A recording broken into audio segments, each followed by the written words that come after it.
नमस्कार, जनसंवाद में आपका स्वागत है दोस्तों। इस वक्त की बड़ी अपडेट निकल के आई है। विपक्ष का संसद से विजय चौक तक मार्च। खड़गे बोले संसद सुरक्षा चूक पर मांग रहे थे जानकारी, हमें कर दिया है निलंबित। बड़ी अपडेट निकल के आई है दोस्तों। विपक्ष का संसद से विजय चौक तक जोरदार हंगामा। संसद सुरक्षा चूक में मामले को लेकर के आज सभी सांसदों ने किया मार्च। दूसरी खबर में आपको बताएंगे दोस्तों, उत्तर प्रदेश में यूपी जोड़ो यात्रा निकली। पहले ही दिन उमड़ी भारी भीड़, बीजेपी को उखाड़ फेंकने का हुआ आह्वान। तीसरी खबर में आपको बताएंगे दोस्तों, दिल्ली शराब नीति मामले में ईडी के समन पर सीएम केजरीवाल बोले ये अवैध और राजनीति से है प्रेरित, बड़ा बयान दिया है। चौथी खबर में आपको बताएंगे, जहां मणिपुर में हिंसा मारे गए 87 आदिवासियों के 108 महीने बाद दफनाए गए। हजारों लोगों ने पारंपरिक तरीके से दी विदाई, दिखाएंगे इस पूरे वीडियो को। वहीं अगली खबर निकल के आई, जहां तेल अवीव में हमास के लड़ाकों ने किया रॉकेट से भीषण बमबारी, मचे हाहाकार। वहीं क्यों हमास ने आखिर रख दी है इजराइल के सामने नई डील, जिसके बाद इजराइल को होने लगी है मुश्किलें। एक एक करके आपको जान लेना बेहद जरूरी, लेकिन उससे पहले छोटा सा अगर आपने चैनल को सब्सक्राइब नहीं किया, पल पल के अपडेट के लिए चैनल को सब्सक्राइब करना ना भूलें दोस्तों। दरअसल पहली बड़ी खबर निकल के आई है, विपक्ष का संसद से विजय चौक तक मार्च। खड़गे बोले संसद सुरक्षा चूक पर मांग कर रहे थे जानकारी, हमें निलंबित कर दिया गया है। दरअसल विपक्षी सांसदों ने 143 सांसदों के नंबन के खिलाफ आज संसद भवन से विजय चौक तक मार्च निकाला है। राज्यसभा में विपक्ष के नेता और कांग्रेस अध्यक्ष मल्लिकार्जुन खड़गे ने प्रेस से बातचीत करते हुए कहा है कि आज हम जो प्रदर्शन कर रहे हैं यह सरकार के खिलाफ है। सरकार ये नहीं चाहती, मोदी जी ये नहीं चाहते कि सदन चले। राज्यसभा के सभापति ने एक मुद्दा उठाकर हम सभी सांसदों को एक तरीके से जातिवाद पर ला दिया है। लोकतंत्र में बात करना हमारा हक है, हम चुने हुए सदस्य हैं और लोगों की भावनाओं को संसद में बताना संसद सदस्यों की जिम्मेदारी होती है, वो हम कर रहे थे। खड़गे ने कहा है कि हम संसद सुरक्षा चूक मामले में सदन में उठा रहे थे, हमारी मांग थी इस मुद्दे पर गृह मंत्री बोलें और इस पर जानकारी दें, लेकिन उन्होंने ऐसा नहीं किया, उल्टे हमारे सांसदों को निलंबित कर दिया। संसद देश की सबसे बड़ी पंचायत है और अगर अमित शाह संसद में नहीं बोलेंगे तो कौन बोलेगा। आपको बता दें ये जोरदार तरीके से विरोध प्रदर्शन किया गया और मार्च किया गया है। आप देख सकते हैं ये हुजूम सांसदों का है और यहाँ पर एक तरीके से तख्ती लेकर लोकतंत्र की हत्या बंद करो वाले पोस्टर के साथ सांसद दिखाई दे रहे हैं। एक और अपडेट, सहारनपुर में शुरू हुई कांग्रेस की यूपी जोड़ो यात्रा। पहले ही दिन उमड़ी भारी भीड़, बीजेपी को उखाड़ फेंकने का आह्वान। राहुल गांधी की भारत जोड़ो यात्रा की कामयाबी के बाद उत्तर प्रदेश कांग्रेस की यूपी जोड़ो यात्रा का आज जबरदस्त आगाज हो गया। यात्रा की शुरुआत सहारनपुर जनपद के गंगोह से हुई। यहां तमाम बड़े नेताओं ने सबसे पहले प्रसिद्ध सा कुंभारी पीठ से आशीर्वाद प्राप्त किया और उसके बाद अपने 25 दिनों के लिए सफर का आगाज किया।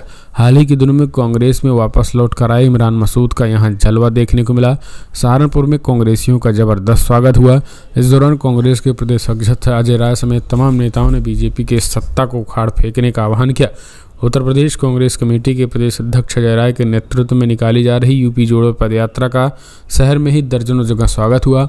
बेहट से सहारनपुर पहुंचने पर ऑल इंडिया कांग्रेस कमेटी के पूर्व सदस्य जावेद साबरी के नेतृत्व में कांग्रेस जनों ने यात्रा का जोरदार स्वागत किया है। तो ये चीज़ें साफ तौर पर देखने को मिल रही हैं। एक और अपडेट, दिल्ली शराब नीति मामले में ईडी के समन पर सीएम केजरीवाल बोले ये अवैध और राजनीति से है प्रेरित। 10 दिवसीय विपश्यना शिविर के लिए गए दिल्ली के मुख्यमंत्री और आप नेता अरविंद केजरीवाल ने प्रवर्तन निदेशालय के समन का जवाब देते हुए इसे अवैध और राजनीति से प्रेरित बताया।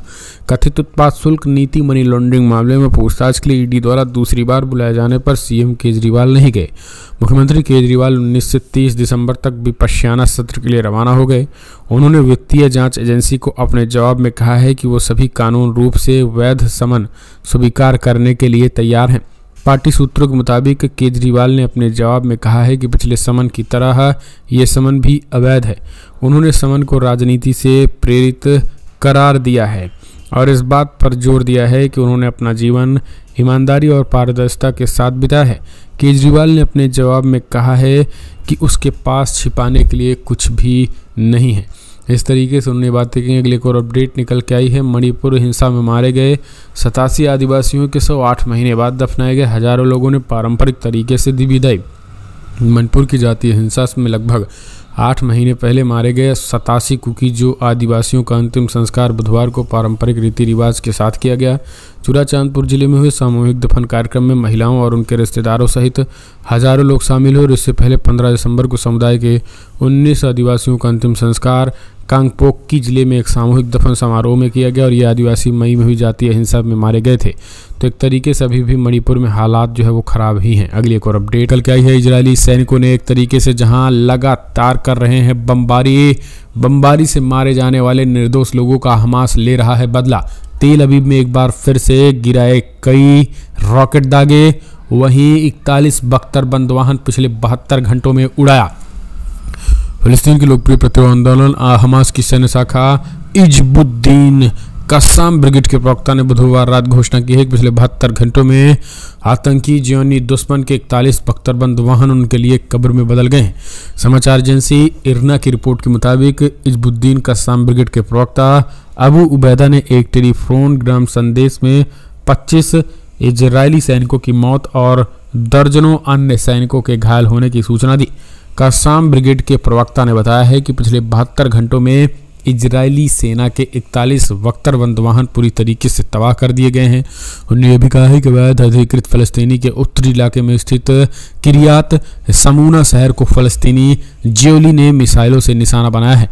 इस बीच इजरायली सेना ने बुधवार रात को घोषणा की है कि पिछले 24 घंटों में गाजा पट्टी में हुई झड़पों में 29 जियोनी सैनिक मारे गए हैं। इतना ही नहीं, इस बीच इजरायली सैनिकों पर कहर बनकर टूटे हैं हमास के लड़ाकों ने, खास करके उत्तरी गाजा से तेल अवीव के इलाकों में यानी इजराइल की राजधानी तेल अवीव के इलाकों में कई मिसाइलों से रॉकेट दागे हैं, जिसके बाद से कई रॉकेट दागे हैं, कई मिसाइलें भी गिराई हैं और ताबड़तोड़ रॉकेटों की बौछार की लगभग 100 रॉकेट दागे हैं, जिसमें से तेल अवीव में सायरन बजते रहे, जमकर हंगामा रहा, चारों तरफ हफरा तफरी का माहौल रहा, लोग इधर उधर भागते रहे। तो एक बार फिर से हमास बीच बीच में तेल अवीव पे जानबूझकर अटैक करता रहता है ताकि वहाँ पे जो हलचलें हैं वो बढ़ती ही रहे, यानी एक तरीके से वहाँ की हलचलें कम ना हो। अगली एक और अपडेट निकल के आई है। बिग ब्रेकिंग दोस्तों, आखिर इजराइल ही चाह रहा युद्ध विराम तो हमास ने क्यों ठुकरा दिया, अब तक लगा रहा गुहार।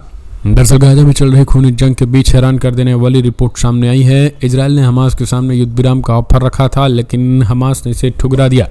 यह इसीलिए भी चौंकाने वाला है क्योंकि हमास शुरुआत से गुहार लगा रहा था। इजराइल ने हमास के सामने प्रस्ताव रखा था कि वो 40 बंधकों की रिहाई के बदले 7 दिनों का युद्ध विराम कर सकता है, पर हमास अब कुछ और ही चाहता है। इजराइल और हमास के बीच चल रही युद्ध लगातार भयंकर हो रहा है। गाजा में मचे कत्लेआम पर दुनिया भर के देश चिंतित हैं, लेकिन इन सब के बीच इजराइल एक तरफा प्रस्ताव पास कराना चाहता है, जबकि हमास ने इसे ठुकरा दिया है। हमास ने 40 बंधकों की रिहाई के बदले 1 सप्ताह का युद्ध विराम मानने से साफ इनकार कर दिया। वॉल स्ट्रीट जर्नल की रिपोर्ट के मुताबिक मिस्र के अधिकारियों ने कहा है कि चर्चा के दौरान हमास के नेता इस्माइल हानिये ने कहा है कि जब तक गाजा में पूर्ण युद्ध विराम नहीं हो जाता है तब तक वे एक भी बंधकों को रिहा नहीं करेंगे। ये भी चेतावनी दी है कि इजराइल के साथ बिना इस सहमति के अब बातचीत भी नहीं होगी। यानी एक तरीके से हमास ने स्पष्ट कर दिया है कि आखिर अगर अब बंधकों को रिहा कराना है तो उनके सभी के सभी बंधकों को अगर रिहा कराना चाहते हैं तो पूर्ण प्रतिबंध यानी पूर्ण सीज फायर होना चाहिए।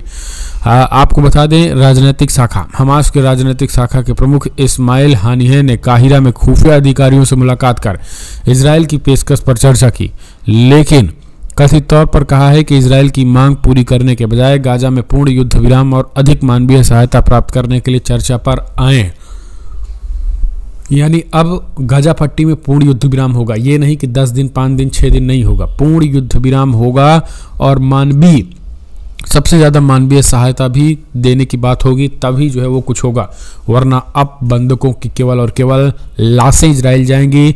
हम भी मरने को तैयार और तुम्हें भी मारने को तैयार, ये हमास ने स्पष्ट ऐलान कर दिया। और अगर आप भी मानते हैं कि अब केवल पूर्ण युद्ध विराम पर बात होनी चाहिए तो इस वीडियो को लाइक करें एक और अपडेट, एक पानी बूंद के लिए तरसते गाजा के मासूम बच्चे, यूनिसेफ ने दे डाली चेतावनी।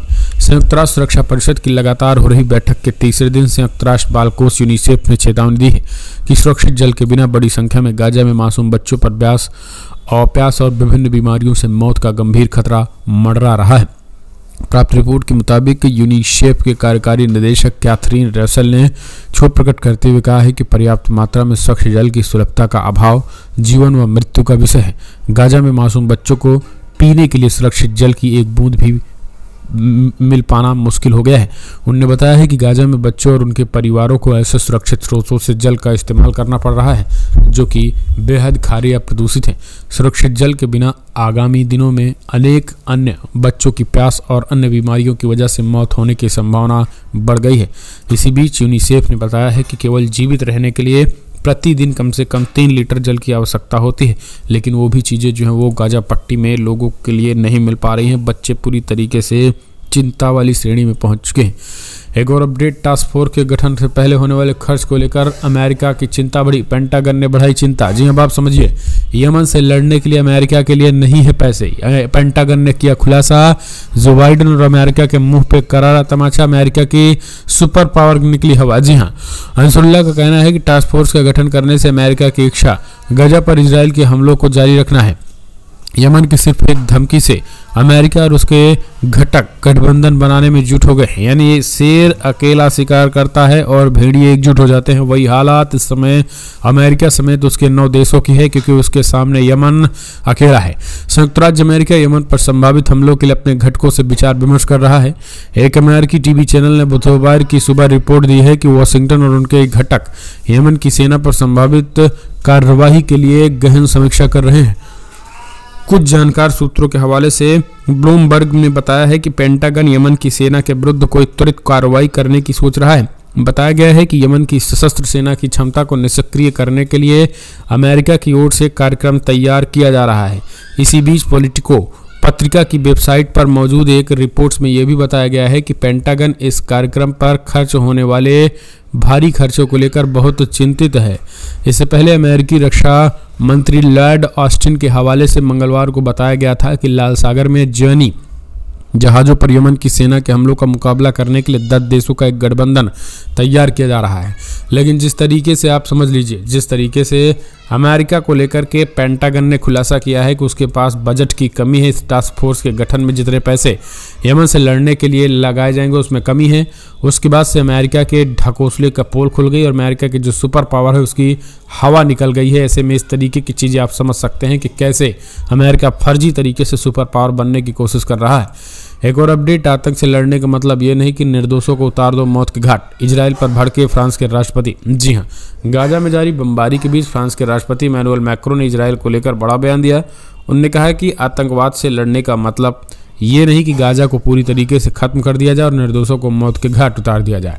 मैक्रों ने इजराइल से बमबारी रोकने को कहा है। उन्होंने कहा कि ये कार्रवाई सही नहीं है क्योंकि सभी की जिंदगी समान है और हम उनकी रक्षा करते हैं। आपको बता दें, 7 अक्टूबर को हमास के हमलों के बाद इजराइल गाजा में लगातार हमला कर रहा है। गाजा में अब तक 20,000 से ज़्यादा लोगों की मौत हो चुकी है। इसके बावजूद इजरायली सेना की कार्रवाई जारी है।